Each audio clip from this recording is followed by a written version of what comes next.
Namaste, my witchlings. Hello, hello, hello. All right.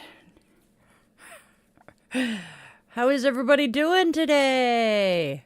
I'm surviving.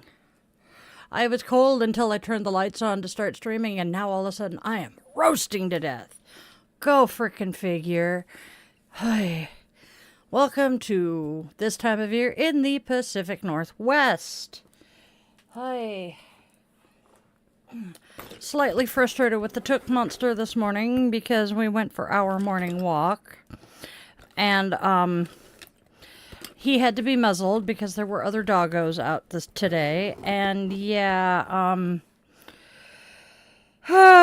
he decided to try to take his muzzle off as my right foot was in a clump of really sticky mud. And so I went to pick my right foot up to step forward to make sure he could not demuzzle, and my shoe decided to stay in the mud, and I plopped my foot down in the icky, nasty, yucky, wet, slimy mud. Sucks to be me. Just means I have to wash the Snoopy socks. But hey, you know. And I remembered this morning. Yes, it was dirty mud. Yes. And I realized this morning as I took the blondes out that I very desperately need to put some poop bags onto Sergeant's leash. Because thankfully I took the Took Monster on the same route that I took the blondes. Because Luna dropped one hell of a package for me that I now had to clean up as I came back through. So hey, we're doing great this morning. Is it just me or do I look like a freaking China doll? I look like a fucking Cupid doll is what I look like today. And I see you, Amy. I am so glad to see that you're feeling enough better that you can, kind of be here. Please take it easy and take it easy on yourself. Do not push yourself too hard. I would feel so very bad. All right. There we go. All right. Yeah, that's okay, hun. I know that feeling too, Irish. Hey, look at... Ugh! Lenses are not supposed to have freckles. Mine currently do.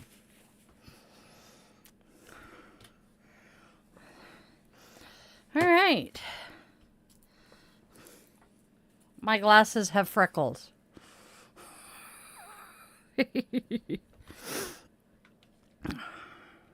Oh, I moved it because I bumped it. You know what? I'm turning the mouse off for a bit. That way I'm not going to bump it and cause problems for you. All right. Okay. Shall we get going? If you want to. Let's get moving. Shall we, my loves? 1 and 1. We'll see.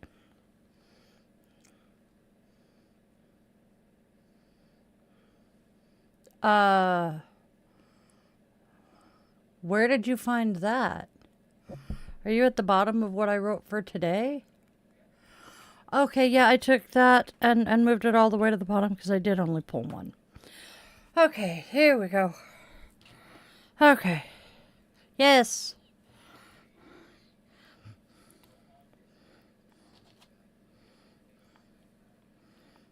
Okay.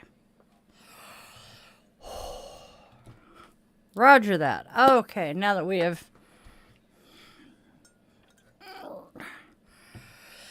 Alright, y'all. While we wait for people to come in and get settled, even though it looks like everybody came in and ran away already, we are going to be reminded that we need to please protect the energy we bring into this space, and we need to be respectful in my chat, because if you are not, the mods and Arnold will be finding you with the banhammer.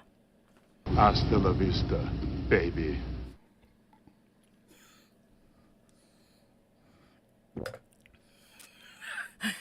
I know that feeling, Irish. Sippy, sippy coffee.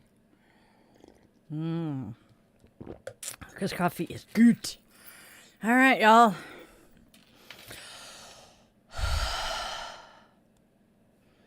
I feel like Wednesday Addams with the braids, but you know what? We're good.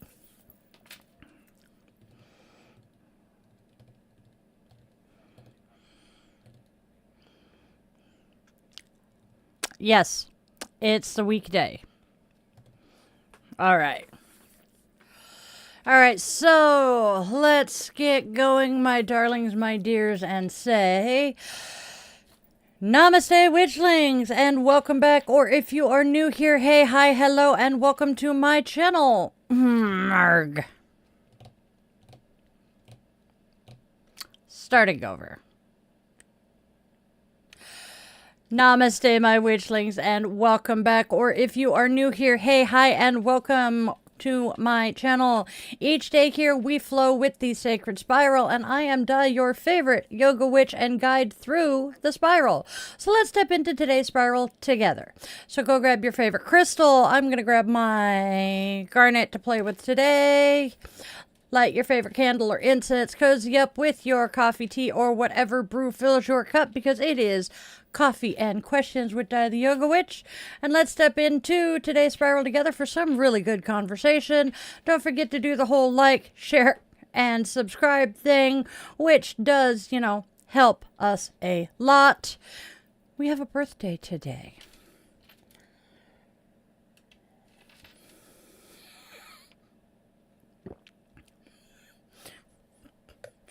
Is your dog playing Roadblock?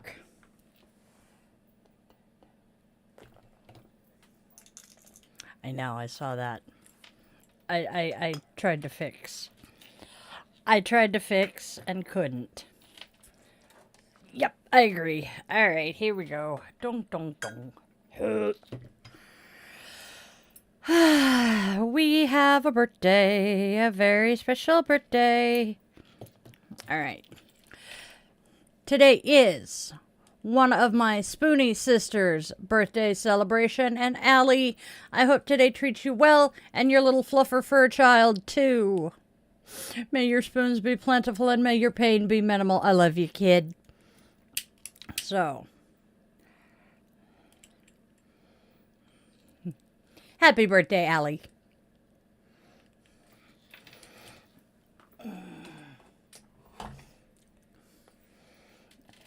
Now, we are lighting our candle today to be a beacon of hope and light to those who are stumbling in the dark and have lost their way. With the lighting of our candle, our circle is closed, and we invite the ancestors to join us here for whatever we're doing.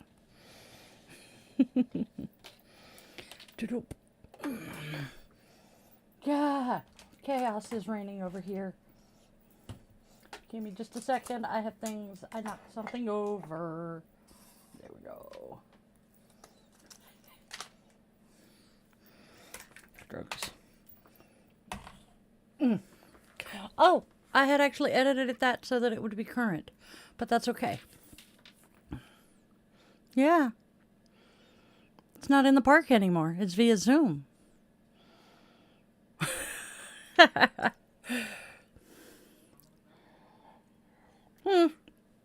That's fine. No worries. We'll just skip. All right. And yeah, it's no big deal. Okay, continuing on. Let's do today's holidays.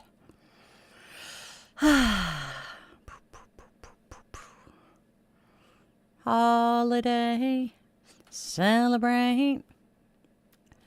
And for some reason, I am now channeling Madonna.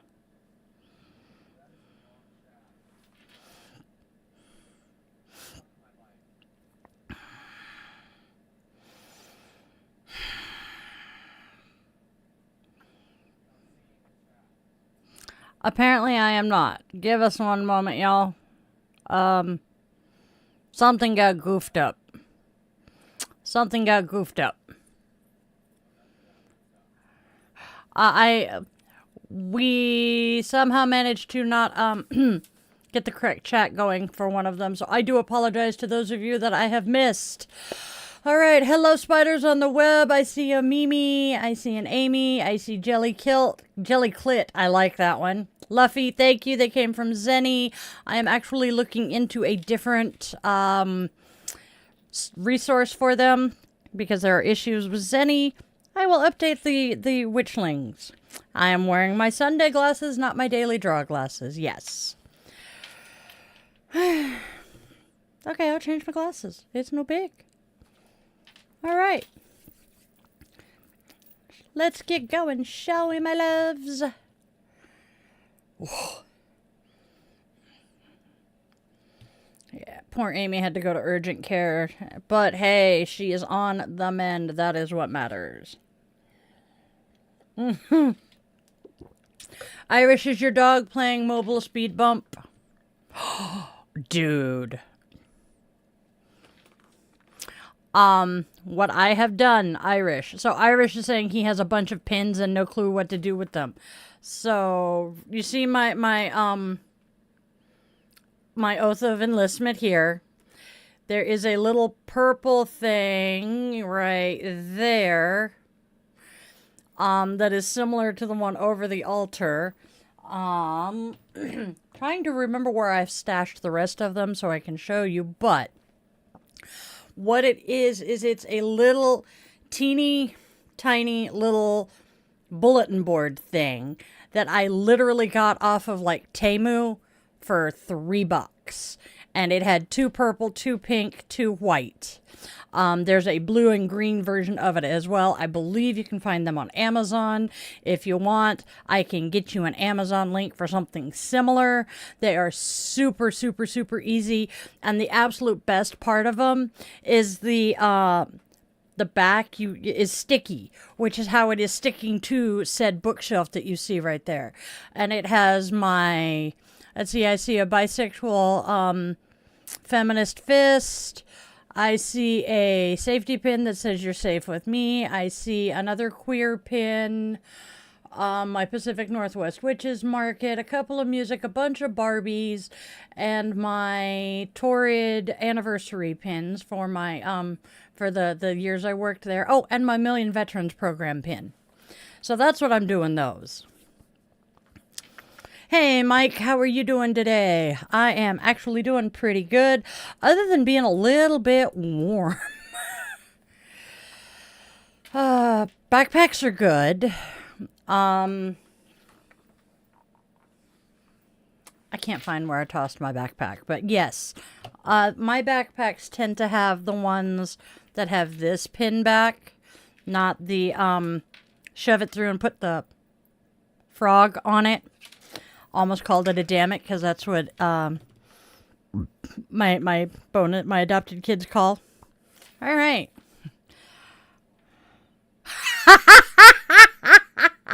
Dude, you have Hot Topic over there? That's fucking cool as shit.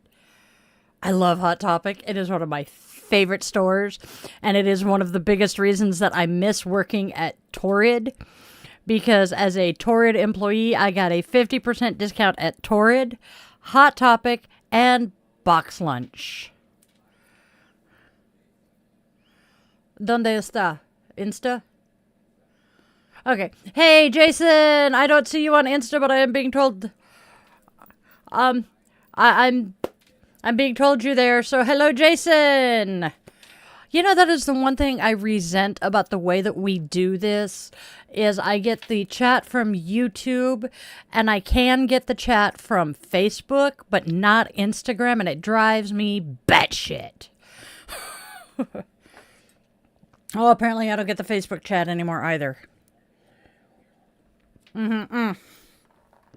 So I literally only get YouTube. So if you are commenting and you are not on YouTube and I do not say anything about it, I do apologize. I am simply not seeing it. I do have mods who hang out in Twitch and Kick occasionally, and the man behind the curtain is monitoring Insta. We try to keep track. Oh, okay. I'm assuming you got it online, Irish. He got his pins from Hot Topic online. Hot Topic is just... I'm still kind of salty about my local one. I applied there before they opened, and I didn't get hired, and I'm kind of salty about that. But you know what? I ended up at Torrid, which is just a few doors down. Not complaining. Still got the employee discount. I am not going to go on my favorite rant about the fact that I so very much wished that Torrid were still just the plus-size version of Hot Topic, but this is Torrid, and I love their super soft fabric.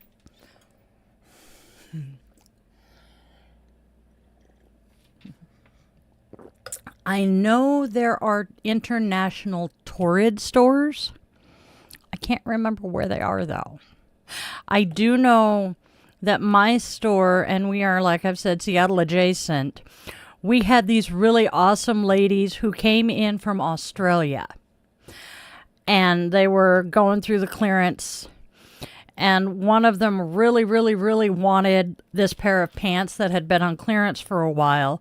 But unfortunately, someone had stepped on the ink pack. So, you know, the anti-shoplifter ink pack. And it had leaked all over the pants. And I'm like, oh, this happened. Would you like me to discount it or have my manager discount it some? And she's like, oh, I don't care. It's clearance anyway, and I'm just going to wear it to the beach. You are now my favorite customer all day. Thank you.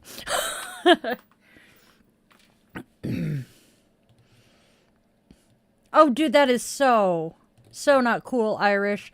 Irish, as we all know, is in Ireland. Ireland is just great. My friend got cola bottles thrown at them on the bus for looking slightly seen. That is so foobar.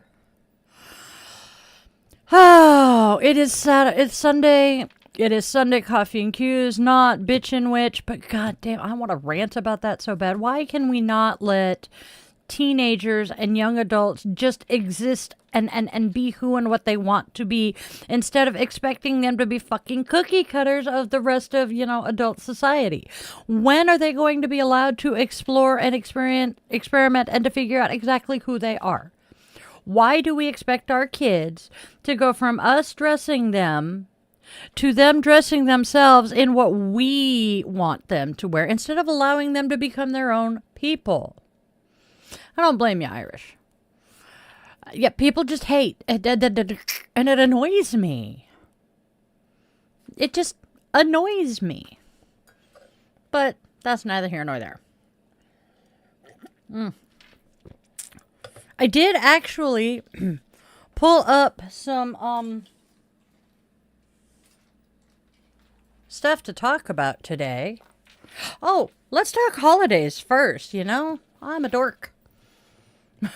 I've been hearing him type, so I was chit-chatting. You know what I'm gonna do?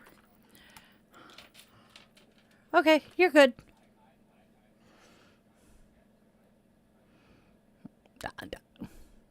Hiding? Drag that. Thank you. All right.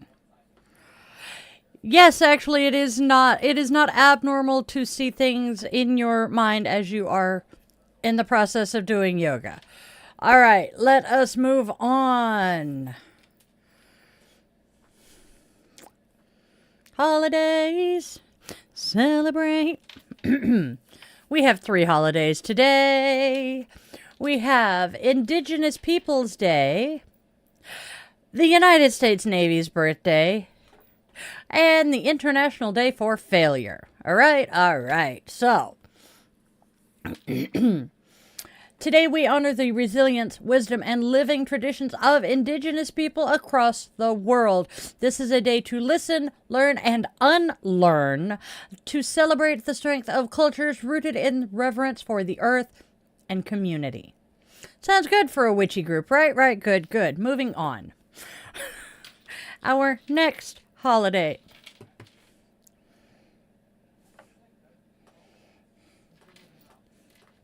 Our next holiday is established in 1775. The United States Navy celebrates 250 years of courage, service, and protection today. Let's honor all who serve at sea, defending freedom and ensuring peace across the world's oceans. Let us remember honor, courage, and commitment, the Navy's core values. I am a proud United States Navy female veteran. And then finally, failure is not the opposite of success. It is the path to it. Today, International Day for Failure encourages us to celebrate mistakes as lessons, to embrace the messy middle, and to see every stumble as a sacred teacher. We are not failing, we're just learning how it's not done.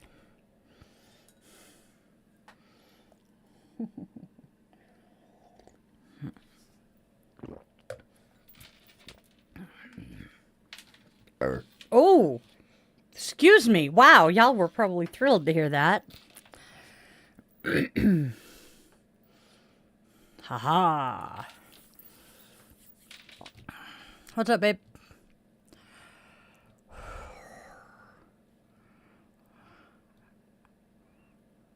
Uh-huh. Okay.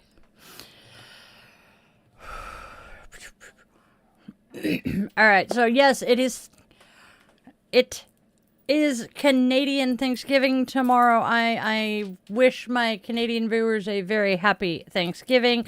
That reminds me, I need to pop onto Facebook tomorrow on the other profile and wish some very special people a happy day. Oh God. Oh dear Lord, I am so glad I'm not in the temperamental chuckle fuck household tonight or tomorrow. Ah. And Amy says that when she was growing up, they kept telling us to be yourself, and now society keeps telling us to fuck off and die. You are not wrong there, sweetheart. I know. All right. Good night, Irish. Go get some rest.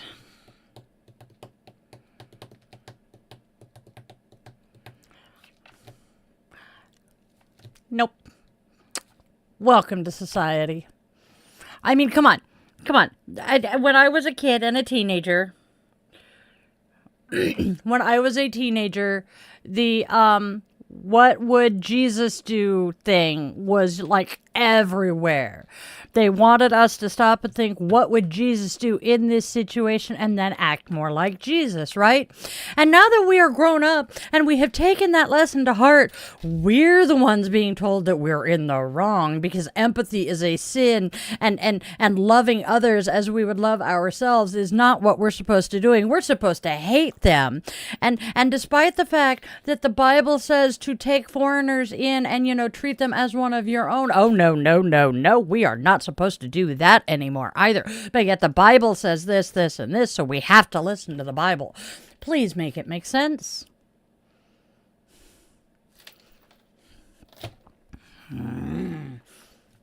I hate people. Go get some sleep, Irish. We love you.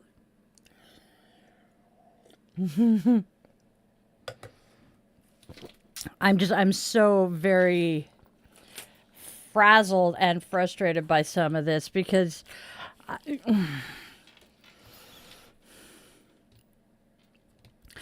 certain members of my family do not understand how I grew up to be the woman I am currently because they're like, you weren't raised that way. But I was. Irish says he's back after some amazing hostage negotiation strategies. I love that. That actually sounds very much like what my children used to say. Same. But yeah, where did my brain go?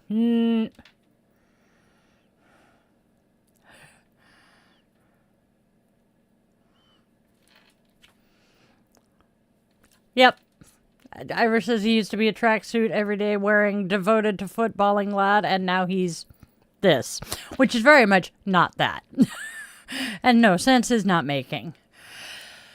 Yep, I think we're all kind of in agreement that we hate people as a whole. We hate society as a whole, but we love individual people.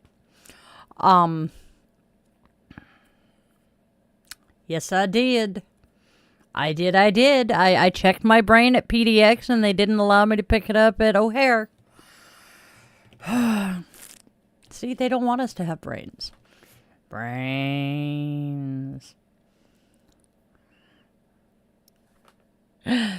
Let's see what else. I did actually grab some things to talk about today. Hare Krishna Gopala. Dude, am I the only one who played Plants vs. Zombies here? Oh my god, that game is so fucking addictive. My poor ex-husband, go get some sleep, Irish.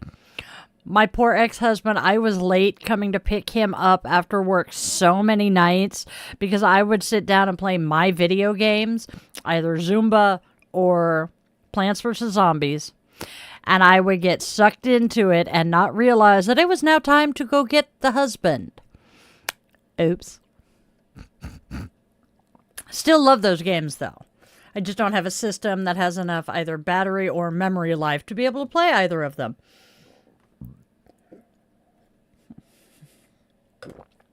And I believe we have a Plants vs. Zombies 2, if not 3 already, and I'm sad. All right. Let's see. What did I pull up to chit-chat about? Oh, I turned it back off. That's the problem. I know that.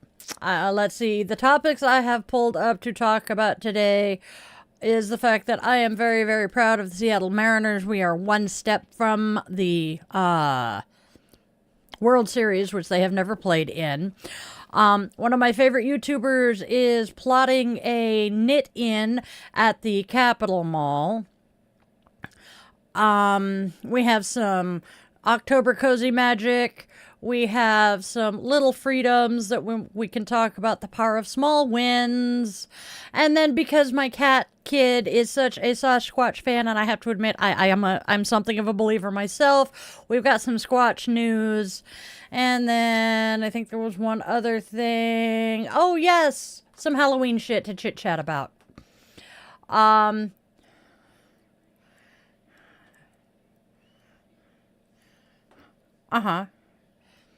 Yep. Isn't that like one step? The championship series, if memory serves. Mind you, I have not watched baseball in a very longest time. It's like one step from the World Series. If they win where they are, in the series they are in right now, they advance to the World Series. Ha! Oh, and we're playing the Blue Jays. Okay. And then, goes on to the series. Advances to the World Series. That's what I thought.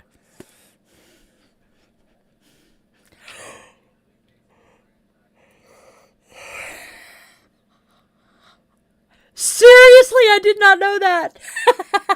And this is the second time. Oh my God. For those of you who can't hear him, this is only the second time we have made it to where we are now. And the Mariners are the only team. Yeah. They are the only team to have never made it to the World Series. Oh my God, that's hilarious. Oh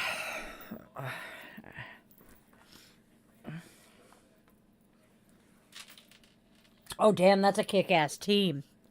Why are my eyes watering? Ow. Ugh. And I look ghostly pale. Anyway, and for those of us who are movie fans, I am familiar with the movie but have not seen it. Paranorman is coming back to theaters. I'm just running over the things that we have to talk about. So let's see. Let's back up and let's talk about the Mariners. Although that's pretty much where we are. It is so exciting that they're like a sneeze away from the series. And you know, our Sanskrit word of the week is moksha this week. And you know what? Sometimes liberation comes when we stop carrying the weight of the past, kind of like the Mariners shaking off all of those years of almost and just playing. There, right there, that right there is moksha energy. Joyful release.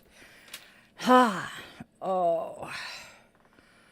Oof. So, tell me some moksha of your own, joyful release. When have you guys just kind of finally gotten past a long streak of frustration to finally break through and feel that success? Tell me. And if you guys don't want to talk about that, we'll move on to the next thing.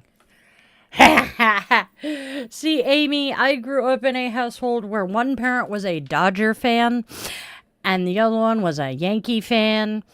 And then I ended up something of a San Diego Padres fan because it was the first major league game I ever saw twice. And then now I support the Mariners because, well, I'm in Seattle and the hubby is a Mariners fan. And I am not going to be like my parents. And I am not going to be like my parents and have a household rivalry. No. That does not work well. I'm not into baseball enough to... Yeah, and he's not even a huge fan. Yep, your mom worked at Ranger Stadium. That's kind of cool, though. Your parents have had some interesting jobs over the years. Oh, my eyes are watering. I'm wondering if I got some, fucking something in them. All right. Probably cat hair. All right. Anybody else have anything to contribute here? I'm thinking no, because we don't have a whole lot of viewership right now. Raven is busy, has been recently. I know, everybody poofed. I know. Yeah, it's like we took... We took our break at the end of season, and everybody left, and most people haven't come back since we started back up. I don't know what's going on, y'all. All right, so my next topic is one that I am a whole lot more excited about. Daniela.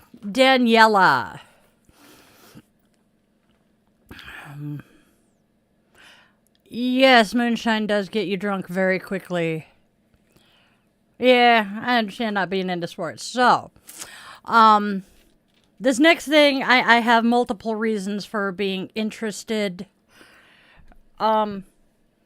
Because, well, I am a crocheter, and Daniela is one of my favorite YouTubers. So, Knitting Cult Lady is planning women coming together in community and creativity rather than, just politics, because Daniela is plotting and planning and organizing a knit-in at the Capitol Mall on International Women's Day, which I think is freaking awesome as hell. I absolutely love the idea of using fiber and thread to literally weave our intentions into the world, creating some warmth, some beauty, and definitely some connection there. Knitting is a very awesome form of protest. My knitting skills suck, so I crochet much better. I am actually considering organizing a similar protest here. There are some in my circles who are saying that if somehow we end up with, National Guard troops in Seattle, we are going to go do a knit-in, and I love this idea. So what kinds of crafts and creative outlets do you guys have, that help you find some peace or express joy, or, what is your power color when you are doing your arts and crafts? We all know mine are pink and purple.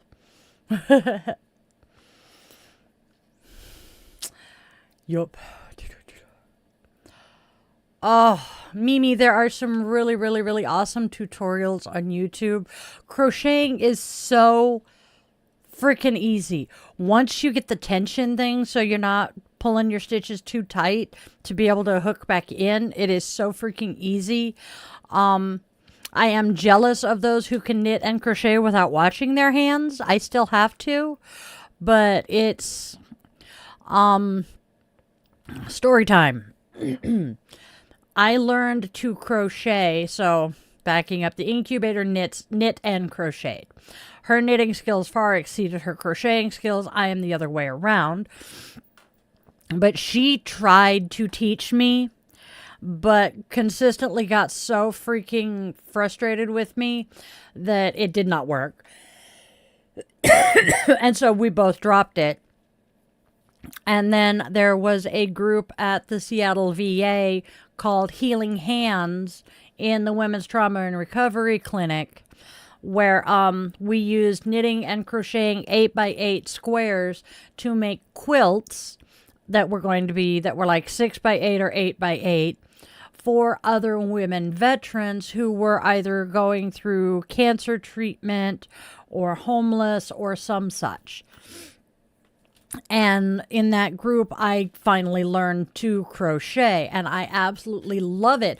I can make granny squares until the cows come home. Cannot read a crocheting pattern, but I can read a knitting pattern. I have vague memory of how to double crochet and some of the other stitches, but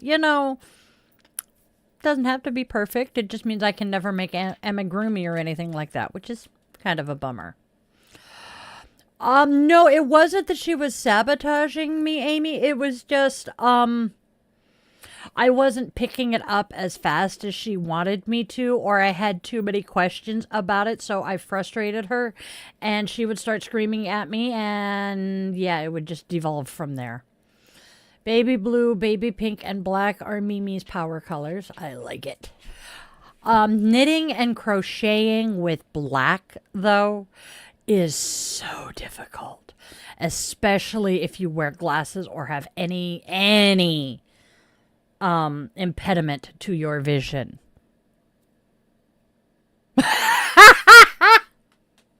Sorry. One of my social media goddesses just posted in our staff chat a meme that says, my brain says, let's do something exciting today. My body says, don't listen to that fool. I love it. I love it. Pink and purple. Pink, purple, and teal. Gotta have my teal. But yes, pink and purple. I am rather happy. Oh, life is good, though. Hey, Damaged Kisses. How are you doing today? We're discussing fiber arts, knitting, crocheting, sewing, cross stitch, anything that deals with needles and thread. We're chit-chatting about it right now. Because one of my favorite, yes, stitches. Because one of my favorite YouTubers is organizing a knit-in at the Capitol Mall for International Women's Day. That works, Amy. Same here, Mimi. That's part of why I'm doing this and hoping to get monetized eventually. And I go to the shows and read tarot out there and in the wild and do all of this because that gives me my spending money. The only problem is I need to start making enough money that, I at least walk out of the show even. Didn't make anything, but I'm not in the hole either. That's my goal for now. And once I get to that, then we're going to have the goal of actually bringing in some profit. Oh, let's see. What else have we got going on here? It is October. This is honestly my favorite time of year. I love spring when everything's coming to life, but I think this comes down to the fact that I'm a night owl myself. So the fall, when the heat of summer is finally letting go and the world is just kind of winding down and wrapping up and coming into preparations for the dark season. I love it. The smell in the air is just so, oh my God, it's my favorite thing. The leaves falling. One thing a smell that I miss because it's not legal here on the West Coast is burning leaves. Oh my God, that smell is so good. And it's just, It just seems to be the time to cozy up with a cup of tea. Chamomile is one of my favorites. Or cinnamon apple tea. And light the yummy smelling candles like... Whoopsie, didn't mean to bump that. My apple cinnamon candle. It had a wood wick, but the wick would not stay lit. So what I do with it is when I finish my coffee and I no longer need to keep my coffee on the cup warmer, I'll set my yummy smelling candle on it.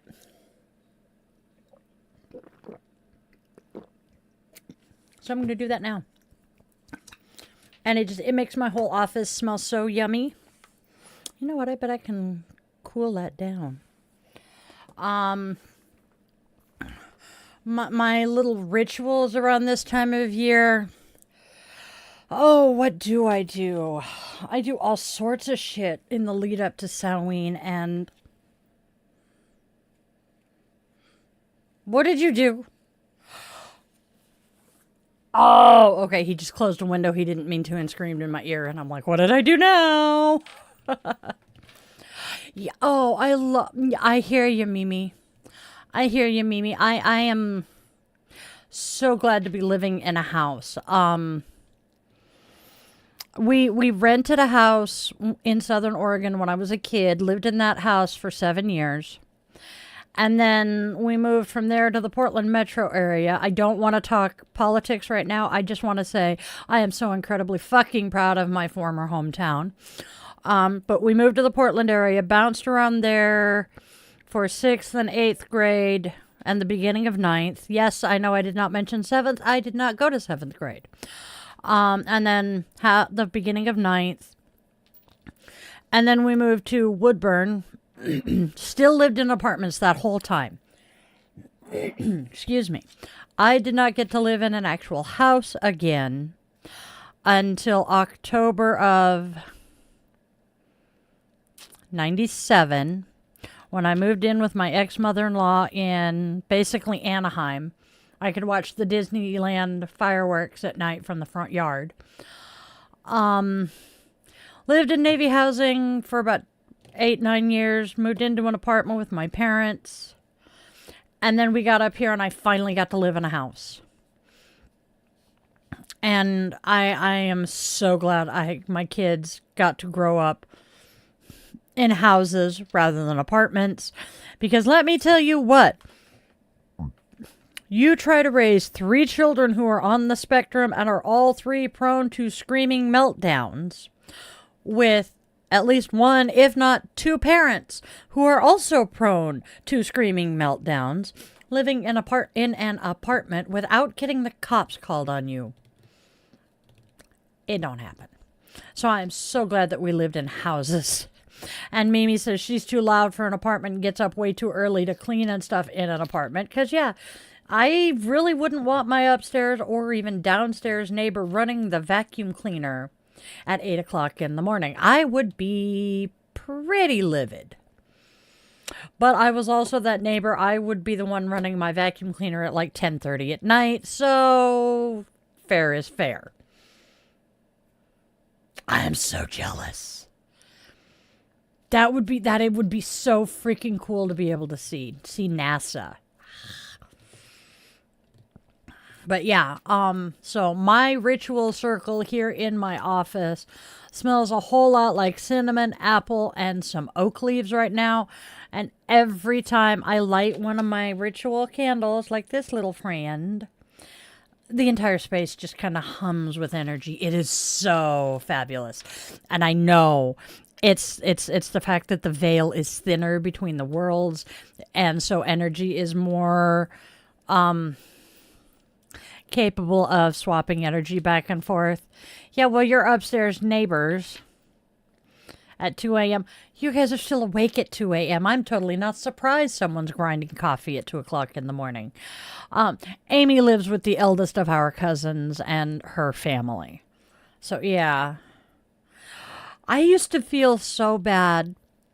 Man behind the curtain used to work a 6 a.m. to 2 p.m. shift. So I would be getting up at 4:30, 5 o'clock in the morning to go grind coffee to make his morning cup of coffee. And I would feel so bad doing it because to me, that thing was so freaking loud. I was convinced I was going to wake the kids up. And I didn't have to wake them up until 6:30, closer to 7. Actually, maybe it was 6-ish. Because, yeah. They had to catch the bus at like 6:45. So, yeah. Mimi says first time in Florida, they took her to see the cruise ships, and those ships are bigger than on TV. Me driving next to a freaking aircraft carrier at Naval Air Station North Island. I would drive alongside them and just be going, does it stop? So grateful nobody in my immediate family ever got stationed on an aircraft carrier. Gator freighters were bad enough. But yeah, I have never felt so minuscule as I did cruising down the road next to one of the carriers. I can't remember which fucking carrier it was, though. Maybe it was the Independence, but I cannot remember. I don't know what fucking carriers were stationed at North Island at that point, and that bothers me. Was it North Island? Yes, had to be North Island. 'Cause, yeah, they were at North Island because they would get their planes and the ship there at North Island, and it was all Gator freighters, frigates, and destroyers at 32nd Street. Okay, we're good. So, because of the fact I've told you, my thing is, my apple cinnamon and my pumpkin spice scents. Hey, John, good to see ya. What are your fall scents? What do you, what? You know, if it had been the pumpkin spice candle, I might actually think I did, but this is the cinnamon apple. But you know what? I think I am going to put the pumpkin spice out. Oh, that's right, and he was drinking caramel apple. So maybe I did some salted caramel. That's right. So maybe I did, summon him. But I'm going to light the pumpkin spice instead of heating the cinnamon apple. Dunk. Dunk. Here I come to flame the day. I did just make that work. You didn't realize there was a Disneyland and a Disney World? I know I mentioned them the other day when I was talking about the fact that European countries are so small that Europeans will go to Disney World and ask what time Disneyland closes because they honestly think they can drive from one side of the United States to the other in one day. And when they're told that it's like a 26 or no, wait, it took 24 hours almost on the nose to drive from San Diego to Dallas-Fort Worth. And that's only halfway. So we're going to say it's like a 72-hour drive from Anaheim to Florida. Yeah, 3-day drive. Hey, Aspen, is your nose normally broken or is it just misbehaving right now? Oh, and I told the man behind the curtain about our really bad jokes last night, and he agreed. I have the sense of humor of a 14-year-old boy. To fill everyone else in on what's going on, Aspen is making Christmas cards because they are a very crafty person. I'm jealous. And, I accidentally created this massive group chat the other night, and it has kind of taken off. So Aspen was sharing their card that they're making and realized that they had inadvertently given a gingerbread man what they referred to as a peppermint or a candy cane boner. And they were begging us to help figure out how to make this look better. And there were a couple of others helping them as I'm reading, and I'm like, I was going to make a comment about snowballs, but that would just make everything worse. Yeah, basically. And so we all started laughing about the fact that we're so immature, and I'm like, hey, look, I have the sense of humor of a 14-year-old boy, okay? And yeah, we do. But hey, it's amusing. And yes, they did finally come up with a way to improve the card, and it looks very, very nice now.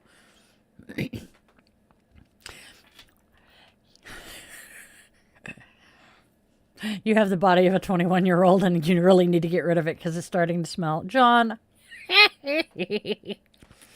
Yep. I like to say that physically, chronologically, I am 47. My body feels like it's 87, and my brain is stuck at 14. So, yeah, well, depending on which personality you're talking to, but still. Yeah. And I see a cat in the long chat, in the wide chat.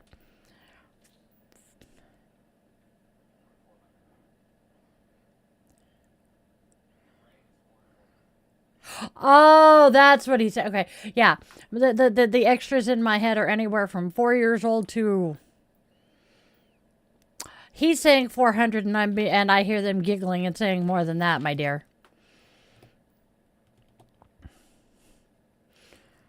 Ooh, I want to do. See, Aaron, who is busy right now, but Aaron doesn't do astrology.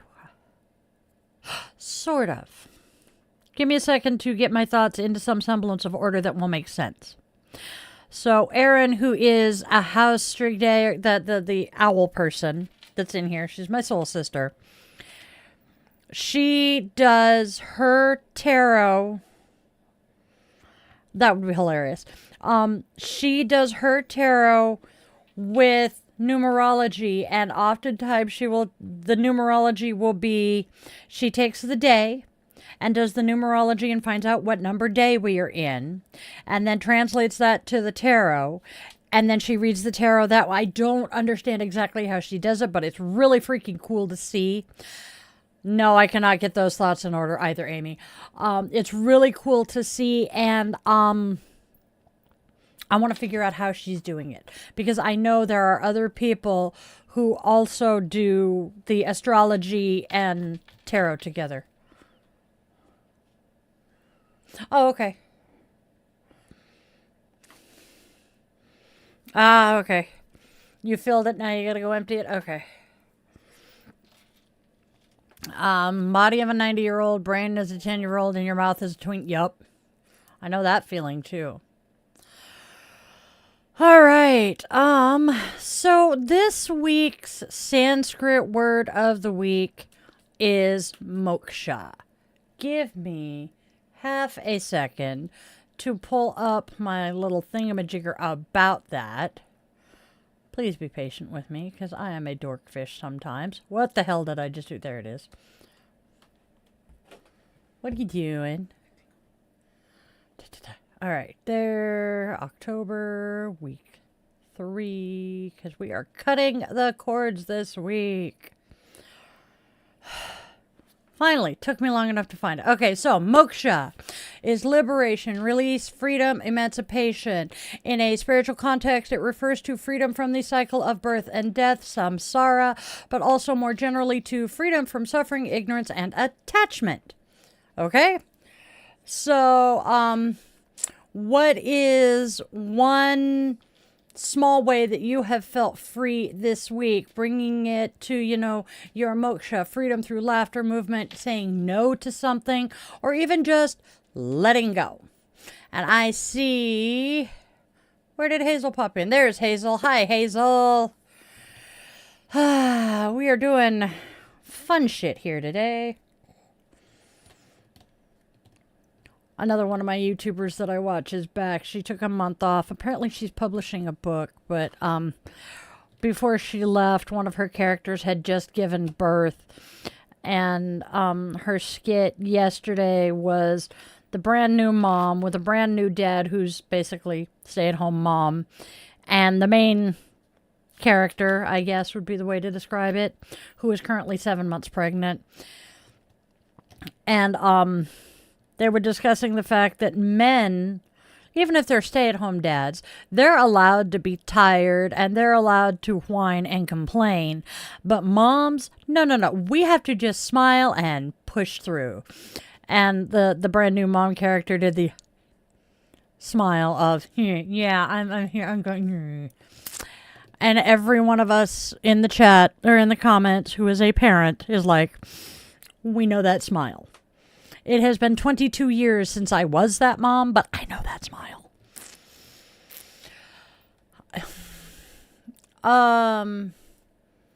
So is the man behind the curtain. He's been complaining about a headache today. But so what is one little freedom that you have had this week? My freedom would be going to the Gen X takeover and just being able to let loose and laugh and giggle and be obnoxious, or what a lot of people would consider obnoxious, around a whole bunch of other people who were exactly the same way. That was my freedom. Oh, Amy. Your body is a temple, well worn and in need of remodeling and a fresh coat of paint. I am itching for some ink. So, yeah. Oh, that sounds awesome, Hazel. I need some saltwater time soon. Gotta figure out how to do that. Probably get to Seattle. So, yeah. And then, what mini victories have we had this week? Has anybody managed to get up early, try a new recipe, finish a project, or let's see, what is my win this week? I know I did. What is it that I was celebrating the fact that I did? Cooked dinner. The Spawn invited a new potential partner. They're in the still dating phase. And he invited this person over inadvertently for dinner, dropped this knowledge on me as I'm cooking dinner. And my small win was realizing that I had inadvertently skipped an ingredient that I normally add to that meal, but it ended up being a win because the new date is allergic to it. And B, well, because of the fact I'm used to cooking for a small army, I had made enough food for his friend to enjoy dinner with us as well. Those were my wins this week. Kat made sugar cookies last night that were nicely caramelized on the bottom. That sounds so yummy. Amy's win is sleeping a lot because, well, she's been sicker than a dog. John started learning Spanish. Nice, y'all. I did not do anything towards my 300-hour certification this week. That is on my agenda for this coming week, as well as working out a filming schedule so that we can get shit filmed for all of my projects. Spanish or vanish. That is true, Amy. Those cookies do sound good. I am going to make banana bread today, too. We ended up with a nice shampooing the carpets is definitely a win there. We ended up with a fucking box, like case of bananas, because a delivery truck overturned on the freeway and they just gave the bananas away. And as they were turning brown, I'm like, cool, we'll make banana bread. So I picked up banana bread mix. It already had the banana in it. Grr. But I have another box of it, so I'll be making that probably today. That is awesome. John had his first lesson with the tutor, and the tutor was very, very encouraging, especially considering his language learning insecurities. Yeah, I can understand that. Knitting Cult Lady, who is facilitating the knit-in in the capital, was showing us the prototypes for her knitting needle swords. By the way, I'm going to want a set. I know this. And said that Knitting Cult Baby, who is 10, mind you, 9 or 10, saw them and immediately snagged them and ran off with them to start knitting with them. And Daniela's like, now, mind you, this kid never practices. And she did this, and she showed us this little thing like this big that was absolutely perfect stitches. And she's like, and this is why I cannot tell you how long it takes to get good at knitting, because my daughter and I are both very good with languages, and this is essentially a language, and you see what we do. There you go, Hazel. Thank you. Mimi says she didn't have a win for anything, and Hazel says that she woke up and she's here, so that is a victory. Once you're up here and settled, Kat, and I will talk to the Munchkin, because the Munchkin was learning Japanese, and the program they were using was super cool, super easy, and they were doing really amazing with it. I don't know if they still are. Oh, damn, John, I am so sorry. John said at school their French teacher punished the students for mistakes. That is not the way to get kids to learn. Negative reinforcement does not help.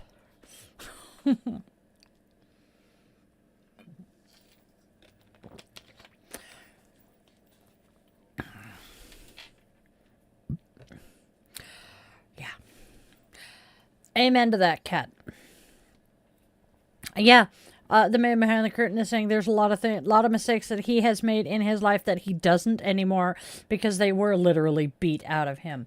And that enrages me because there are parents who do that and teachers who do that. The Princess Bride in French. So, my little bit of French knowledge, and this is why I can still remember how to pronounce things as I read them. I took French in the first grade, and we did Goldilocks and the Three Bears. And I was Goldilocks' mother, and I can still remember Goldilocks' line that was the trigger for mine, and then my line. And that's it. All right, we have some more fun shit to chit-chat about. And I know Kat's not here to participate. My cat, not Amy's cat. Yes, I have been. So the reason I was chit-chatting, the reason I was chit-chatting about teachers, Kat is saying that some people should not become teachers because way too many people who do not like kids become teachers. Yeah, my Amy is saying she would always say bye to her French teacher with adieu to annoy her because she would always insist on au revoir. My 5th grade teacher would dismiss us for the day with au revoir, mon amis. And she would say something else, but it always started with au revoir, mon amis, and she would say something else at the end of it. All right. Ooh. So. Oh, no, we're fine just figuring out whose cat we're talking about. Cat is offering to go by another nickname, but no, we'll keep Cat and Cat. It makes life more entertaining this way. Yeah. I will see. I will check that, Mimi. I know you did. I just don't remember what. Oh, yes, I remember what it was about now. But we will talk soon. Okay. So. We have some Sasquatch news today. Oh, okay. We will figure it out, Kat. We'll talk.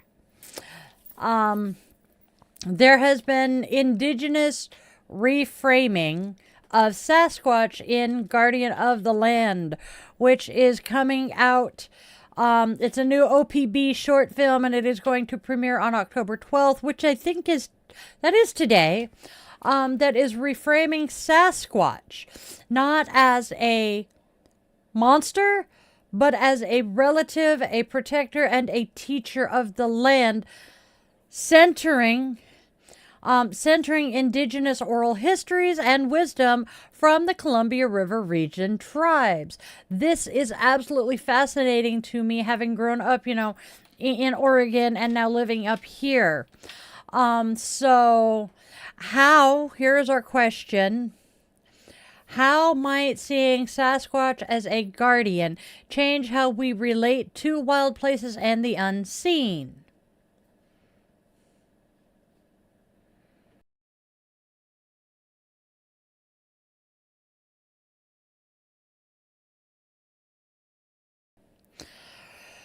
So,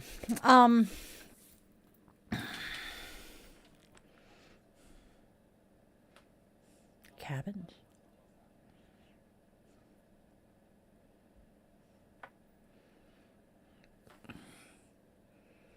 Oh my god, I just said the name of the town and I can't remember. Winthrop! Yes. No, I have not told her about Winthrop yet. Come here, Mousy Moose. Yes. Amy's cat, we will figure this out soon, says that from what she knows about various Squatch Bigfoot lore is it definitely varies from place to place and how they've been treated in the past. That is one thing. Man, I wish my cat were here because she would go off on this shit. I don't know. I'm gonna actually tag her and tell her we're talking Squatch. That sounds funny. So, the reason... Doo-doo.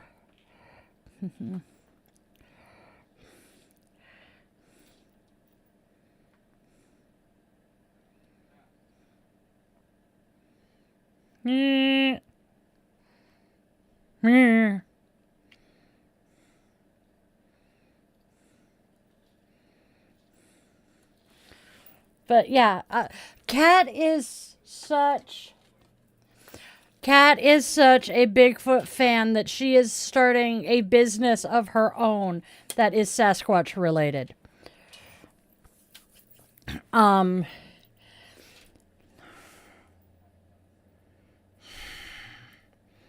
So we're going to go ahead and pop over, and we're reading one tarot and one oracle today. We're going to pop over to those, and then I want to come back and talk some more Sasquatch shit. Shall we?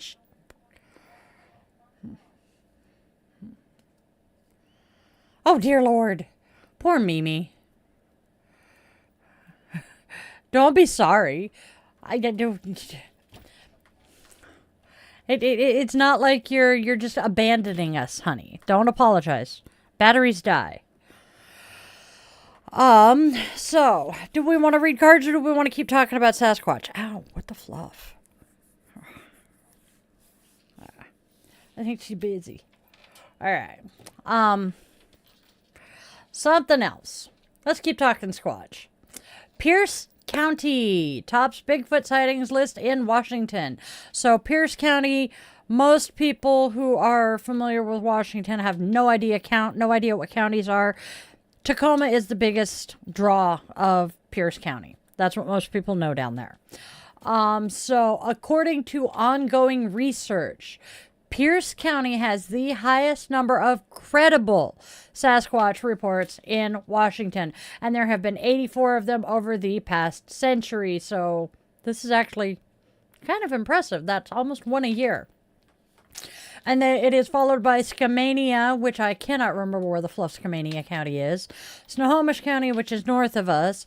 Lewis County, which is east of us. King County, which is where I live. And Grays Harbor County, which is northwest of us. So what you guys might know, well, Amy does live in Sasquatch country, but the rest of you might actually be living in or near more Bigfoot County than you realize, other than those of you in the UK. And I know that Sasquatch and the Yeti, i.e. Abominable Snowman, are related, and I know that there are similar cryptids worldwide. I just don't know what the ones in England and Ireland and Scotland are. It's not that we gotta have our creatures, it's that these things have been seen and talked about worldwide, but we don't know what they are. Amy says she used to live with a Sasquatch who had small feet. Yeah, because his older brother had, the biggest feet in the family. I lived with a Sasquatch who was dubbed Sasquatch because, well, boy was rather furry when he popped out. He still is kind of hairy. So we jokingly call him Bigfoot. I got my picture taken at Disneyland with Chewbacca. And I had freshly dyed my hair red. And my darling big brother looked at the picture and looked at me and went, "So which one of them's Chewbacca?" Why did it take me so long to figure out my family hated me? I don't know. Let's see. I think this is my... Oh, nope. This is one of the more interesting Sasquatch tidbits I found today. There is a Bigfoot trap in Oregon that is now basically just kind of a landmark. In the Rogue River Siskiyou National Forest, so southern Oregon, there is an old wooden Bigfoot trap that was built in 1974. It obviously never caught a Bigfoot, but now it is a novelty along a rather popular hiking trail, and it's a quirky piece of cryptid folklore. We are all big on cryptid folklore. I think, but I'm not positive, Mimi, so let me look. Minnesota Sasquatch Watch.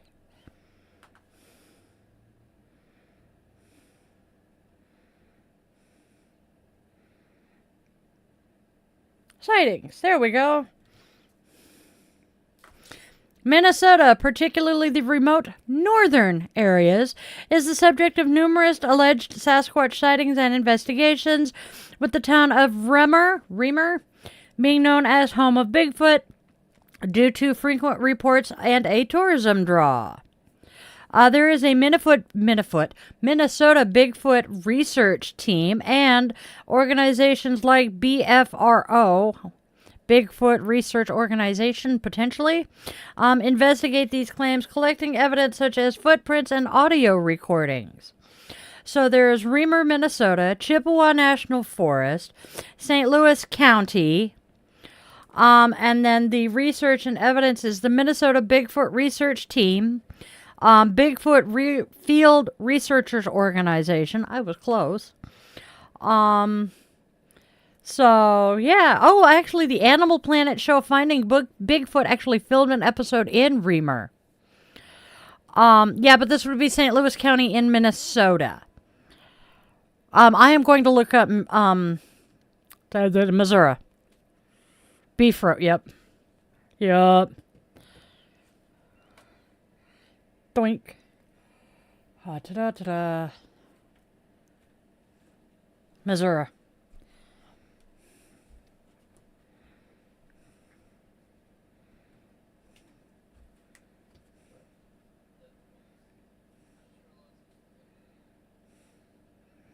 And then let's see, Missouri has a history of Bigfoot sightings, with reports spanning decades and occurring in various locations across the state.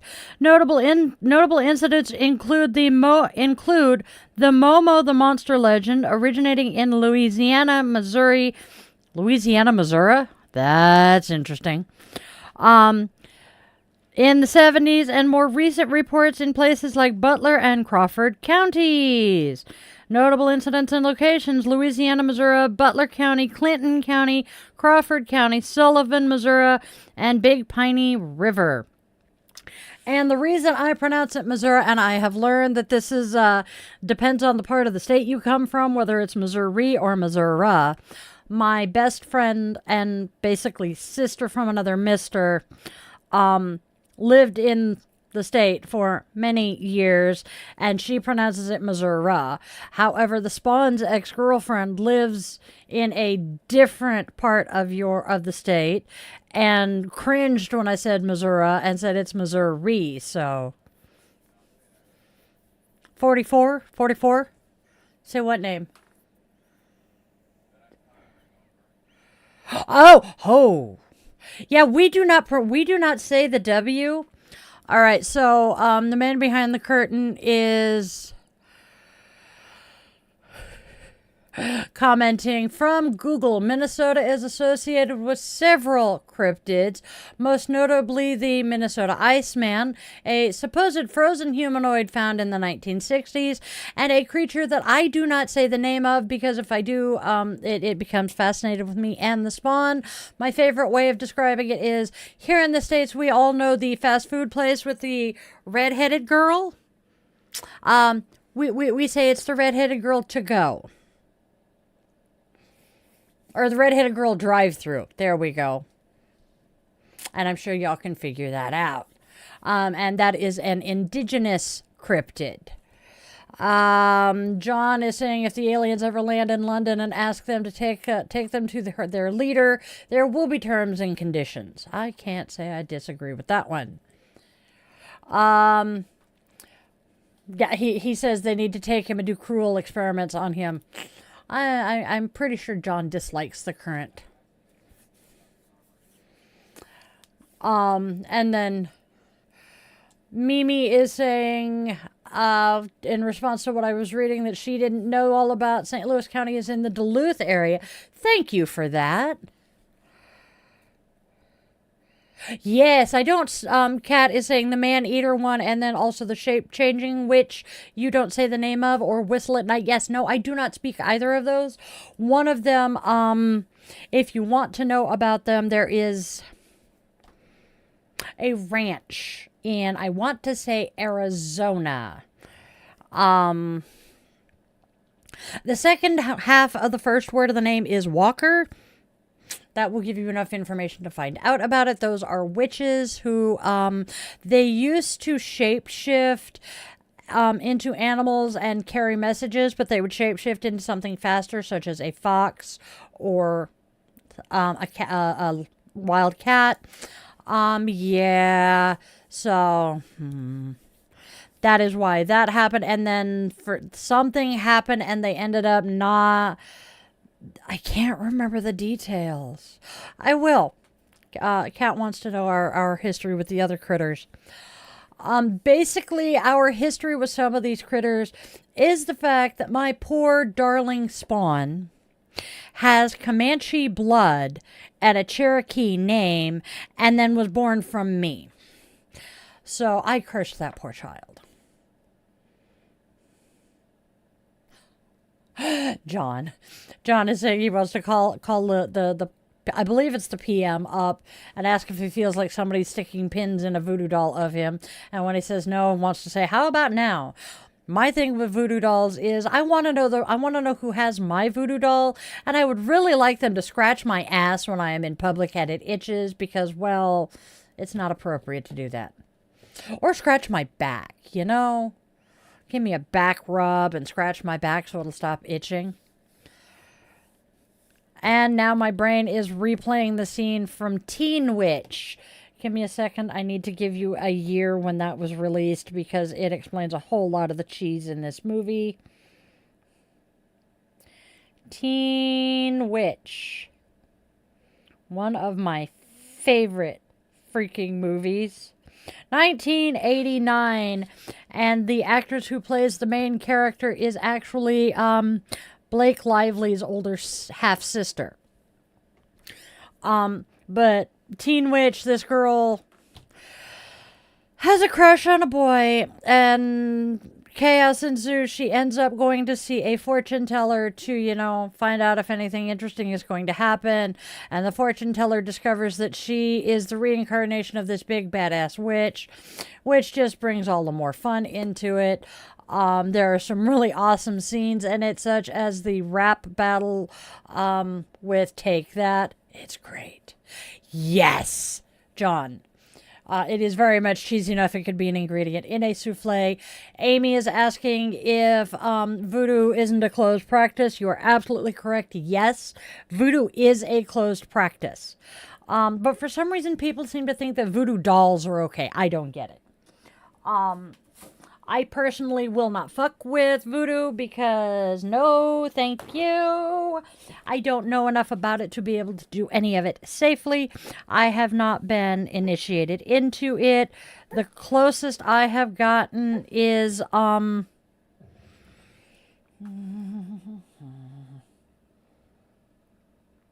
on.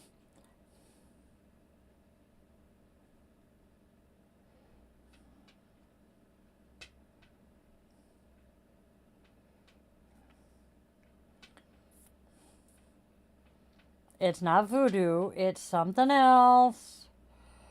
Oh, Centuria. There we go. But my adopted sister was initiated into Centuria to an extent, but unfortunately the loved one who was teaching her about it passed away before she learned much. Witchy 101 is going slowly because of the fact we are trying to figure out when to film some of the stuff that we need to film. Ah, yes. Let's see. But, something else. So what relics of belief, like physical monuments to magic, exist in your area? Such as John, being in England, has access to Stonehenge. I'm here in Washington, and we have all sorts of shit up here. Hell, Snoqualmie Falls, just down the road, is technically a sacred space. We have a Buddhist temple here in town, which obviously would have its shrines. But we have stuff like that all over, and I love it. But voodoo, yep. Let's see. this is one that I want to find out more about. And considering it's Salish, it should be close. We are celebrating. Yep. Kat says St. Louis, Missouri. They have toasted ravioli, which is basically a religion.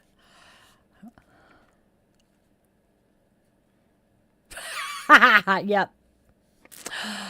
John was rewriting a classic song. Someone's knocking at the door. Someone's ringing the bell. Jehovah's Witness is at the door saying, I'm going to hell. One of my dearest friends grew up a witness. And he readily says he grew up in a cult. Ooh. So, 25 years of fairy and nature spirit congress in the Pacific Northwest. In the Olympic Peninsula. In the Olympic Peninsula? Wouldn't that be on the... Anyway. On the Olympic Peninsula, healers, storytellers, shamans, and spirit workers gather annually to commune with fairies, earth spirits, divas, and over time, the encounter circle has expanded to include Sasquatch and dragon allies. I want to learn more about this. So let's... I can imagine what being in that particular circle feels like and what beings from the unseen would speak through us. That would be so cool.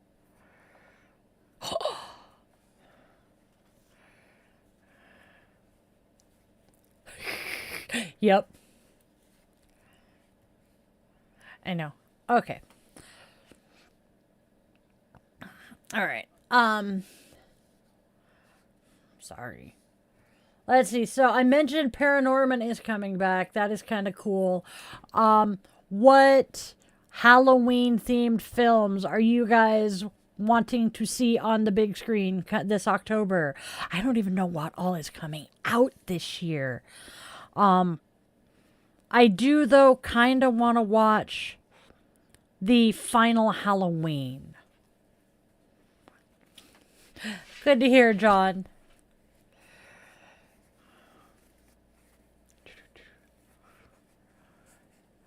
See what movies, of course, well, and then there's, speaking of movies, yeah, The Omen is a good one. The Omen is a good one. Practical Magic was at the theater here in town the other night, and I missed it. I wanted to go watch it on the big screen, and I am chomping at the bit, and I think it's coming out next year. Yeah, because they were filming this year. Next year, Practical Magic 2 is being released. And all of the original cast came back. So I am so beyond excited. So anybody else stateside? And I'm pretty sure Aspen is going to say yes here. Is there anybody stateside who is as much of a fan of Freeform's 31 Nights of Halloween as I am? Come on, y'all. So what this is, for those of you who don't know, Freeform is a cable channel that every day for the 31 days of October, they broadcast a massive selection of Halloween and just spooky favorites, including Hocus Pocus, Beetlejuice, Nightmare Before Christmas, Casper, the Hotel Transylvania movies, etc. So, does anybody want to set up a Discord watch party for one of the Freeform nights, or maybe just a streaming movie of like Hocus Pocus, Hocus Pocus 2, and maybe the Hotel Transylvania movies?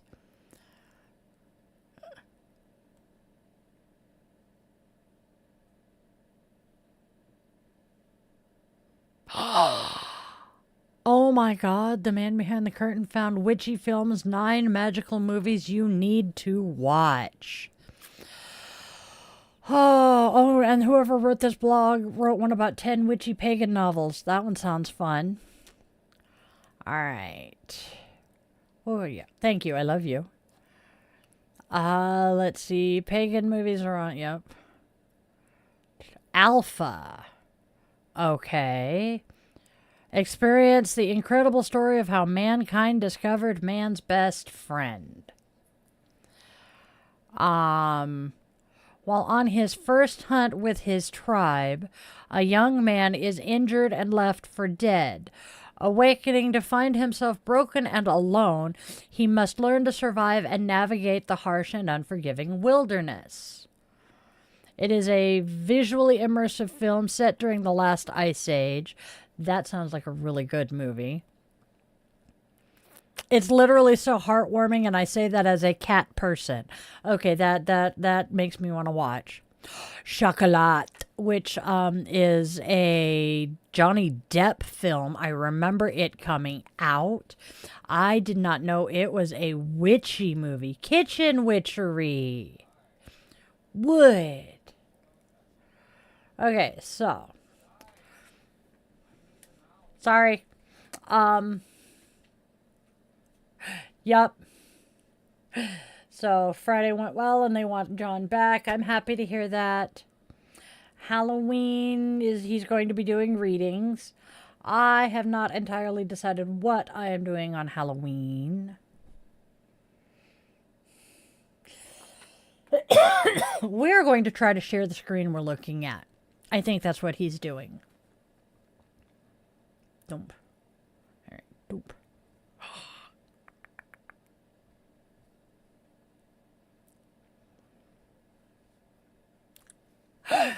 John says the kitchen witchery based on his cooking. He's doing black magic. I know that feeling.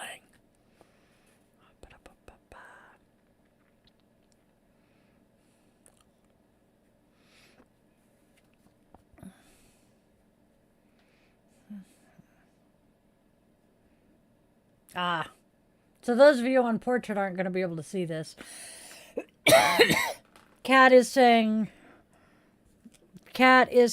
that one of her friends is Exmo. I have so many Exmo friends. We'll find out, won't we? Oh, well, that's a bummer. Okay, that didn't work, so. Okay. Bum, bum, bum.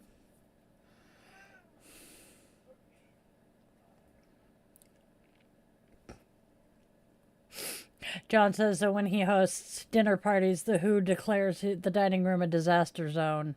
I love it. Amy is saying she's ex-Mo, as in ex-Missouri. Does that count? I have learned from my friends who are former Mormons that is how they refer to themselves, ex-Mo. All right. Let's see. Doink. Meow. One of these days I will remember that I'm, in the middle of doing something when I meow back at the cat. Where are you, baby cat? Come here. Come here. Come here. Come here. I'm trying not to hurt you, you goofus. Ooda. Longest lasting Halloween decoration I've ever had. Yeah. You're a good kitty. Right? I can't not meow back. He's talking to me. I have to talk to him in his own language. He's my baby cat. Yeah. He hissed at Daddy this morning, though. But Daddy was antagonizing him. Yeah. Is Daddy being mean to the kitty boy? Yeah. Is Daddy trying to make you move?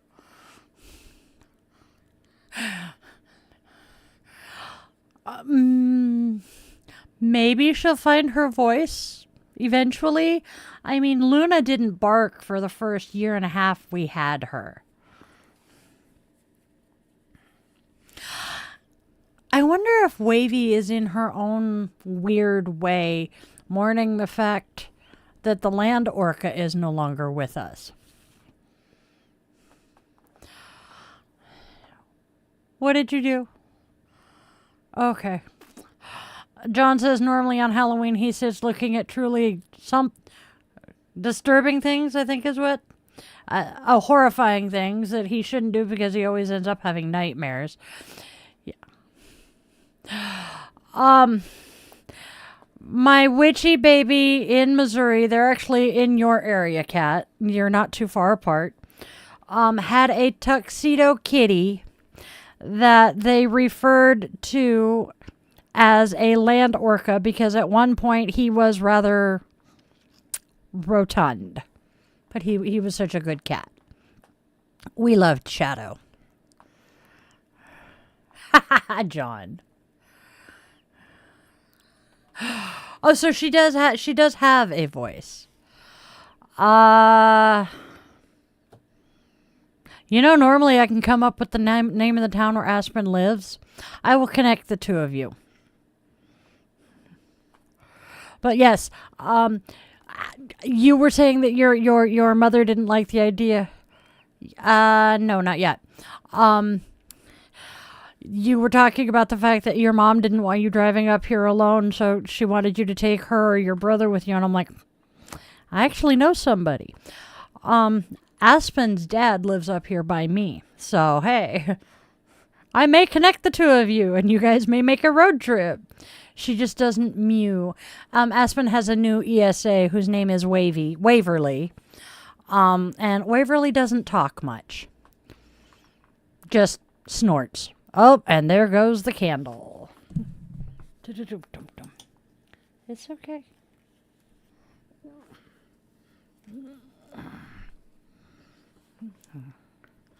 Okay, Kat.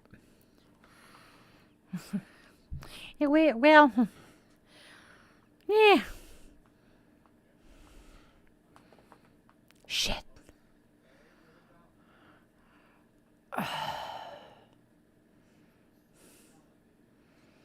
Hadn't had a chance. No.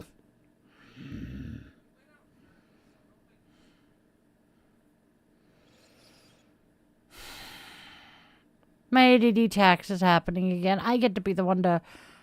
Okay. Yeah. I get to be the one to pull the air conditioners out of the living room and the bedroom. Because I goofed. I am so glad you like being here, John. We enjoy having you here.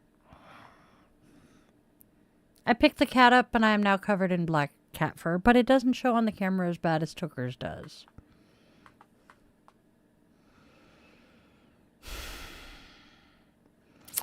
Let's see what the cards I pulled today have to say. I know what they say, and there's a reason I'm kind of putting it off. But let's go see what they say.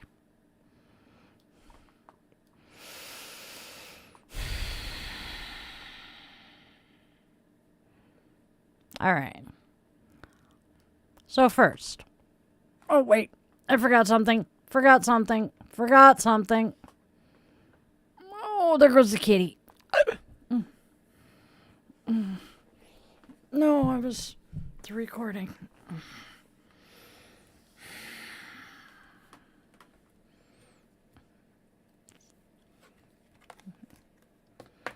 All right.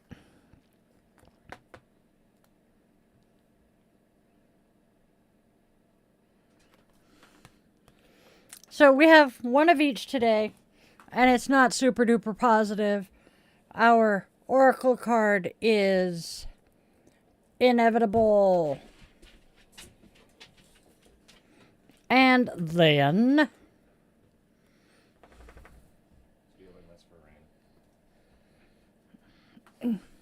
I just bumped the mouse as he was trying to click something. And then today's tarot card is the Six of Rods reversed. And the Six of Rods reversed says that, well, we are fighting some defeat, shattered hopes, and loss. And combine that with the inevitable. I'm thinking that it's kind of inevitable that we are going to be dealing with this. And so our affirmation to go with this: even in endings, I am being set free Moksha reminds me that loss is not destruction, it is liberation. As one chapter closes, my spirit exhales. I release what no longer serves and trust that in letting go, I am already becoming whole. May every loss become a doorway to your liberation, every tear a drop of sacred release. Remember, my witchlings, freedom is not escape, it's the exhale. Let me know what you guys think of this in the comments today. Oh,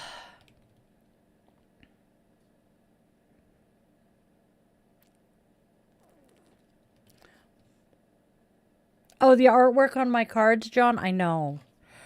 I love them.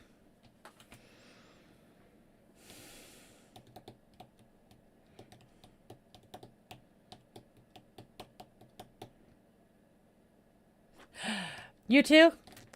Yeah.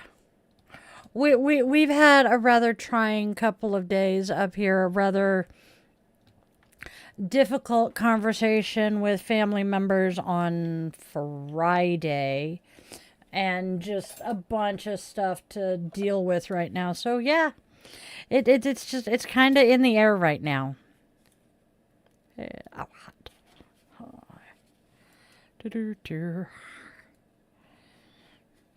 Yep.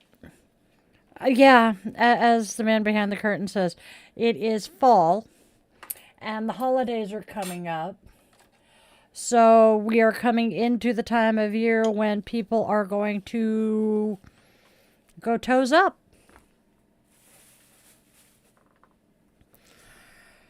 So yeah. I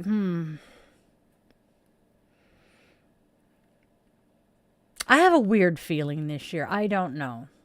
But I did read an article the other day about a woman who was diagnosed with a particularly aggressive type of cancer. And so she does not anticipate making to the holidays this year. So she had her own celebration of life or living funeral where she invited all of the people that she wanted to see one last time to come, basically have a big party and give the eulogies that they would give at her funeral, except she actually wants to hear it. This is apparently a thing now, and I can get behind it. My parents, neither of them wanted to have a funeral, memorial service, or whatever, because they didn't want people to come talk about how awesome they were in life when they couldn't be bothered to come visit them. So I said, okay. And I regret that now, because my uncles both wanted to come visit after my incubator died. And I don't know if they wanted to come memorialize their sister or if they wanted to confirm that she finally had kicked the bucket. Not entirely sure, not sure I want to ask. Yes.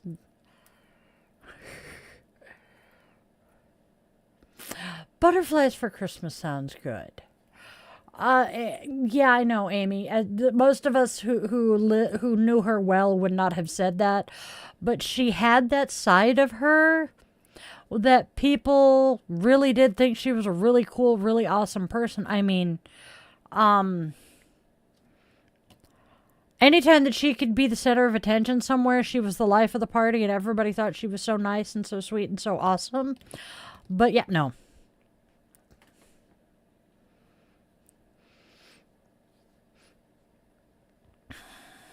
Yeah.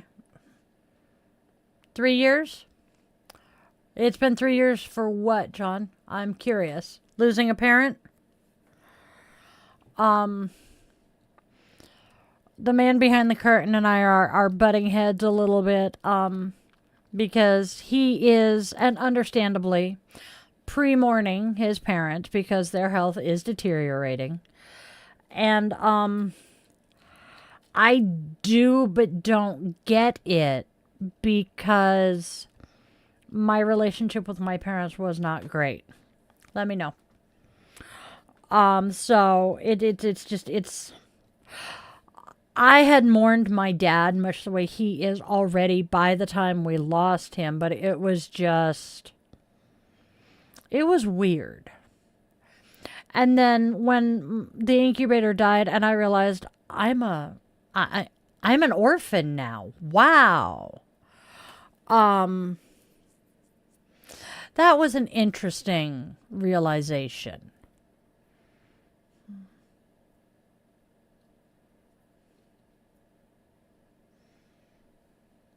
Okay. Oh, okay. Dude, ice, Portland. I'm trying not to talk Portland much right now, or talk politics right now, but oh my God. I was watching, I don't know where, I saw it on freaking YouTube, but I cannot remember which freaking Portland news channel was doing the interview. There is a group across the street from the Portland Ice building who are giving away the inflatable costumes if people want to come get them because, well, the fact that federal agents pepper sprayed the frog suit has pissed people off to no end. And B, the fact that they're insisting that it's chaos and insanity in Portland and all of this shit. And the videos are all showing like 10, 15 people in fucking inflatable suits. I mean, they got a unicorn, they've got Reptar, they have an entire group. There's the frogs. 1, 2, 3 there. There's like 3 to 10 frogs at all times. And it's just amazing. Costumed protesters. Oh, please give me the page back for just a second so I can read it. Costume protesters in Portland defied description of the city as a war zone. Dancing frogs, peacocks, and unicorns outside the federal immigration building present a joyful contrast to the Trump administration's portrait of the Oregon city, they say. The picture here on the article is a fucking capybara. Yes. And Gritty, there's the frogs. It's great. It is freaking awesome. I am so proud of Portland right now. Because instead of doing what Chicago and LA did and fighting back, no. Portland is living up to their motto of keep Portland weird. There are people sitting there knitting and crocheting and sewing by hand. There are people playing ukulele, singing This Land Is Your Land. There are people handing out carnations. There are people reading protest poetry. I mean, oh my God, they've got a panda bear and a couple of unicorns and a blue dinosaur. I have seen Reptar, the dinosaur dragon thing from Rugrats. Yeah, she is. Oh, she got blue hair. He's saying that the unicorn, I think you guys can see right now, with the purple unicorn has blue hair. Yeah, if you're on the landscape feed, you can see it. The kid who was in the frog that got pepper sprayed, though, he's like, I've had spicier burritos because he's Hispanic. It was nothing to him. But my huge fear here is if it were something like, if it were to happen to me during an asthma flare, I would be fucked. Because it would literally kill me. But they're just, I love it. I am so proud of Portland because they are keeping Portland weird. And it's the best thing ever. There they are. The panda bear and the unicorns and the peacock. It's great. And it is so completely off the wall and the polar opposite of what Chicago and LA did when, The fascist cheater decided to try to set the military on American citizens. Uh-oh, uh-oh.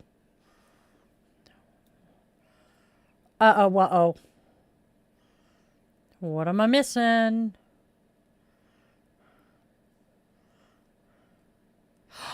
Oh, I see that. Okay.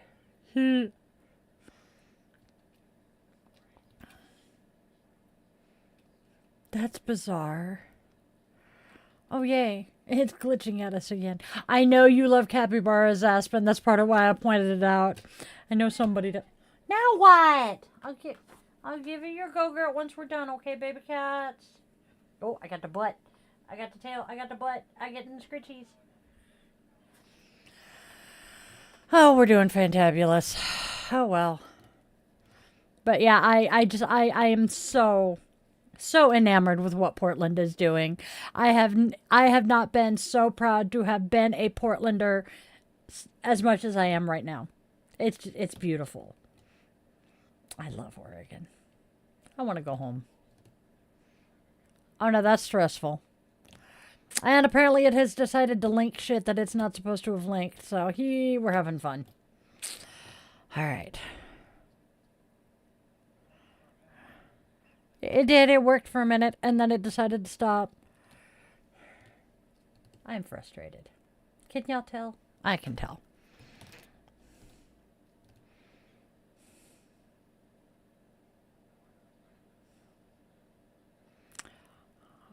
I am trying to remember why. Oh, Friday.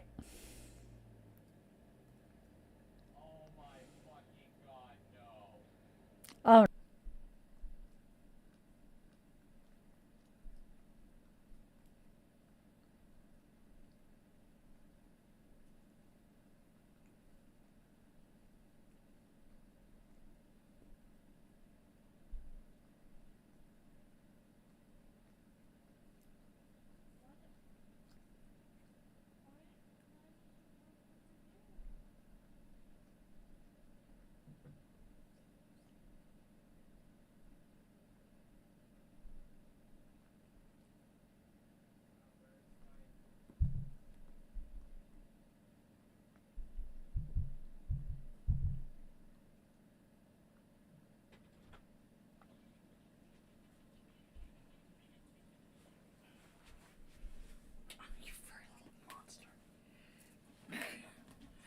You are so lucky you're cute, you furry little monster. Come here, baby. Oof. I got you. I know. Oh, no. Okay, so,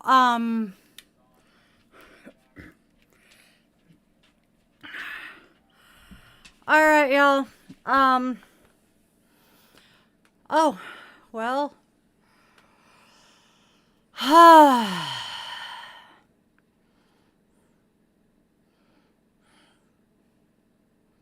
There we go.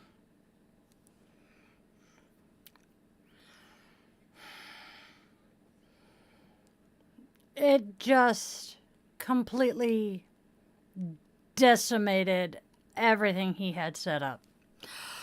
So I think, whoa. I know.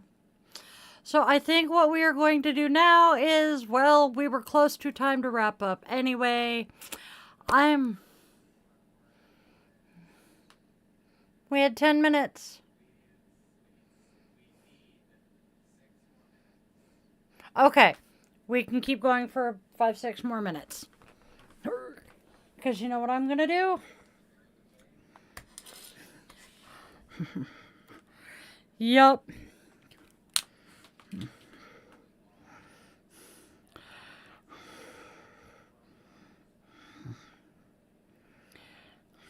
Yep, Insta is still frozen. I am so frustrated.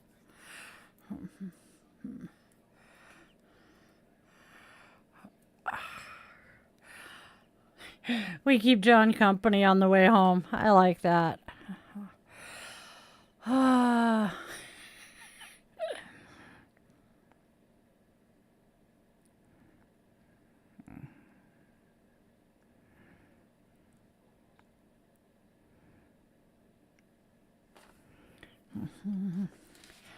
All right. Oh, here's... Okay, so I've got some interesting news for us, just to chit-chat about for a few minutes. John, correct me if I'm mispronouncing any of this. The Maidstone Borough Council in the UK is pushing for the government to pardon women who were hanged for witchcraft in 1652. Their aim is to acknowledge historical injustice and prevent scapegoating in the present day. In Scotland, the existing advocacy group Witches of Scotland continues pressing for pardons and memorials for those convicted under the old witchcraft laws. And I am also going to mention that Scotland also has their witches tartan, which is kind of interesting. Patricia Crowther, a prominent Wiccan high priestess and public face of modern witchcraft in Britain, has passed away at the age of 97. She was one of the last initiated by Gerald Gardner and over decades worked to destigmatize Wicca and promote it as a peaceful spiritual path. May her crossing through the veil be painless and peaceful. Let's see, the documentary Witches of Essex, which is co-hosted by Rylan and Professor Alice Roberts, has sparked some interest in the history of the English witch trials. Etsy and TikTok has the Etsy Witches, and they are increasingly offering spiritual services, spells, and digital energies. The trend is part of a broader normalization and commercialization of witchcraft in online spaces. Hi, I'm one of them, even though I don't do Etsy as much, or TikTok or Etsy. In Florida, a high school had to halt a Witchy Wednesday video series produced by students and aired during morning announcements that suggested ritual spells and moon magic. Critics argued it amounted to religious instruction in public school. No, the witchcraft aspect, the spells, the rituals, and the magic is not the religious side, so they were not violating the separation of church and state. And I'm sorry, if they want to put Bibles in our classrooms, why can't we have witchy shit in the announcements? Exactly, John is saying that the modern version of the witch trials are the trials when people are getting arrested or zooked for saying shit on Facebook. Here's one for Zen, who we've been talking to in staff chat today. She's one of my social media gurus, goddesses. There is Witch Summit 2025 in Phoenix, though held earlier in October. This urban witch gathering brought together ritual, community, and marketplace magic. Let's see what's closer to me. This is going to be interesting. Let's see. Ooh, that one I've never found. So we have local shops, recurring events. Ooh, there's a Temple of Hecate monthly ritual. Kitchen table astrology discussion, also at Raven's Wing. Oh, look, the Pacific Northwest Witches Market is mentioned here. I just did a search. We are having our Samhain celebration Sunday the 26th from noon to 5 at Marina Park. There's going to be a bonfire from 4:30 to 7:30. I am hoping to be able to make it to volunteer for that one. There is Halloween stuff in Snoqualmie. Oh, interesting. We have a local coven, Puget Sound Pagan Pride, Cascadia Temple, Lavender Magic in Seattle is one of my favorite groups. They are a queer, inclusive pagan and witch network that hosts monthly meetups and social events.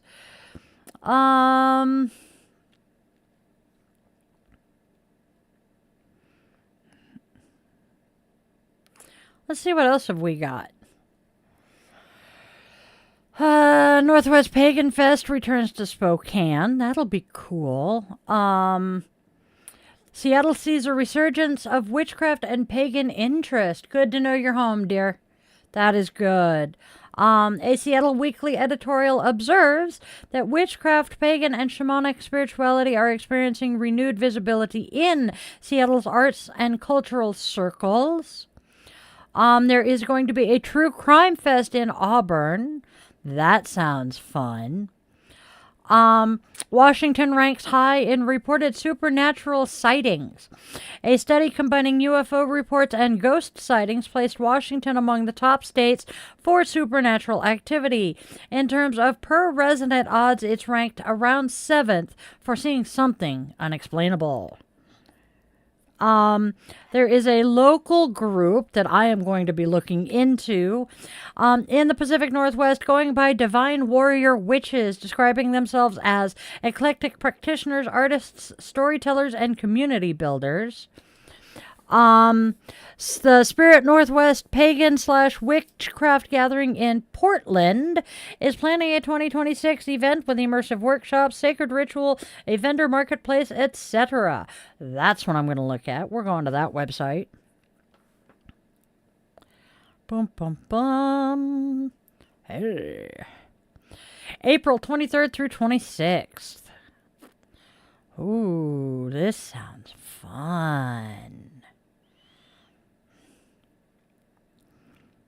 Oh my gosh. Ooh, applications are open for the vendor market. Crafts, books, witchy artifacts, readers, Reiki, and more. Oh, wow. Altar walk. Journey through sacred spaces with altar walks where each step connects you deeper to the divine and the elemental spirits at Spirit Northwest. Oh, hells yes. We are going to be looking into that one more. All right. And look at that. I have yammered at you guys for 10 more minutes. John is home safe and sound, which makes me feel much better.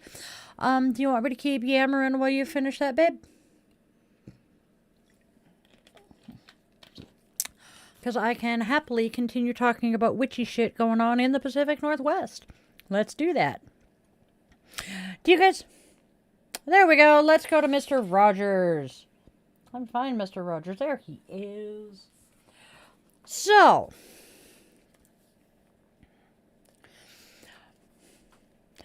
Our Sanskrit word of the week is moksha, which is about the letting go, right? Today's Mr. Rogers quote actually slips right into... Let me start over. I didn't realize he was going to record. So, this week's Sanskrit word of the week is moksha, which means letting go and freedom, etc., etc. And the Mr. Rogers quote that I found for today fits right in with that theme.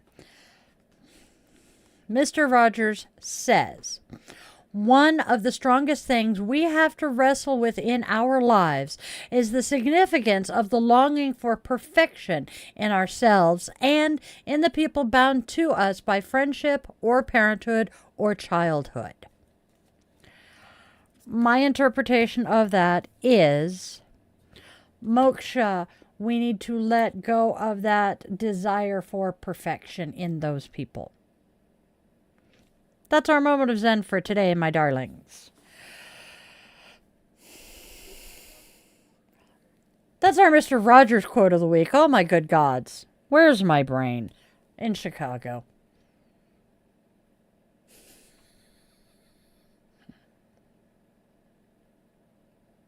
Cool. Mimi likes looking into crimes and stuff and documentaries and hauntings and ghost stories. We need to chat, Mimi. I need to know what streaming services you have. Cause yeah, I have some suggestions. Hey, Amy. Yerp. No, it was one we glitched. You know, it might help if I put my eyes back on. I might stop squinting at the screen. There we go.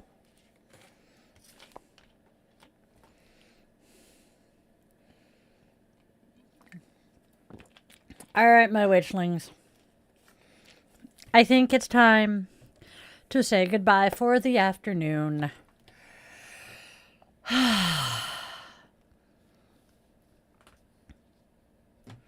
You know, the one drawback to having my new mat for my desk is I no longer have just a mouse pad. So my mouse can be anywhere from clear over here to clear over there. And I'm like, where's the mouse? I'm having a good time, ain't I? All right, my witchlings. The candle done already expired, so we will simply energetically open our circle and extend our eternal gratitude to the ancestors for being with us today. All right, my friends, and we have this. My beautiful witchlings, as we close our circle today, let's take a deep breath with me in through the nose and out through the mouth.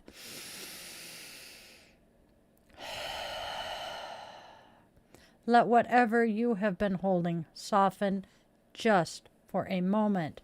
Moksha reminds us that even endings are a kind of freedom, the soul's sacred exhale. So let go, open your heart, and trust that what's next is already unfolding in your favor. Now, go out, spread love, spread joy, and spread kindness, because there is already enough hate and darkness. Let's try to be beacons of hope and light for those lost in the dark.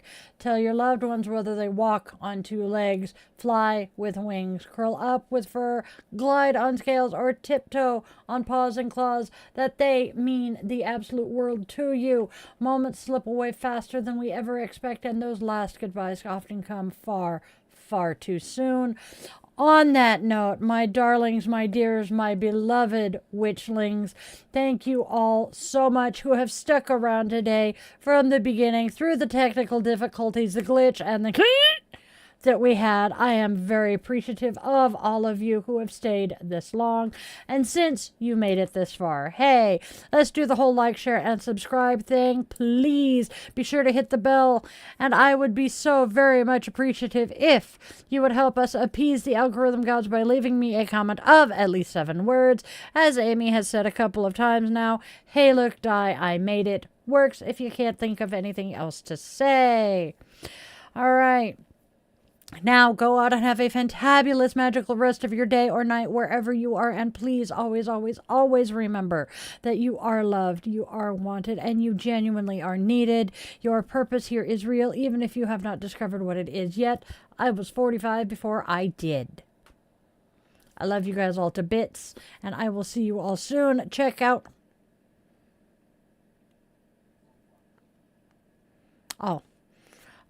check out the link tree to have the links to the Patreon and all of my websites, so you can check out all of that happy horse manure. And I will see you all tomorrow. Namaste, witchlings.